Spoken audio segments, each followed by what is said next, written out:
to say thank you for your patience.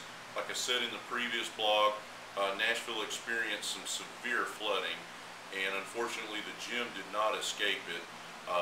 Damage was minimal. It's long been cleaned up, and we escaped and with being able to continue our training uninterrupted.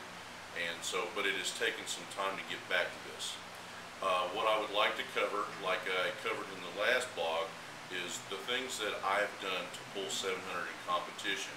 And while 700 is not a huge number by today's standards, what it was for me was overcoming all the obstacles that I had in order to do so, and not being a naturally gifted deadlifter, why those components in the training became crucial. And my hope is that what I've had to go through, you can experience, and it will help your deadlift. Today, what I'm going to cover is the conditioning aspect of the deadlift for how I train. What I found is when I came into the gym cold and just put a plate on the bar and started doing reps, and did that, added another plate and added another plate until I got to the working weight, it was not working for me. It for whatever reason, wouldn't work. And after a lot of training like that, because I was varying my rep scheme, my set schemes, the weight, was I going heavy, was I doing speed work, it's simply the number was stalling.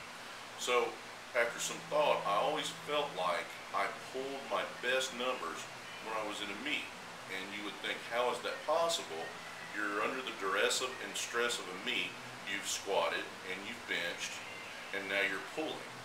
But for me, when I warm up, when I pull in a meet, it's a set of one rep at 315, a rep at 455, maybe 500, and I'm warm. And that made me think I'm spending way too much time pulling and stressing the lower back, to the point that when I finally do enough warm-ups to get to my working weight, I'm way past pre-exhaustion, and I'm not at full strength to do the training. So what I started doing was warming up with front squats, and then I would do some pulling for reps or high weight with a raised handle trap bar, and then I would limit my pulls to 3 to maybe 5 singles in the deadlift. And I would do it as if I were competing. I'd have my full gear on and pull in that manner. And I didn't need any of the warm-up pulls. I'll do, like in a meet, I'll do one with 3 plates or whatever the case may be, and then I'm ready to pull. So what we'll cover in the next blog is how front squat helps us not only warm up, but conditions the deadlift.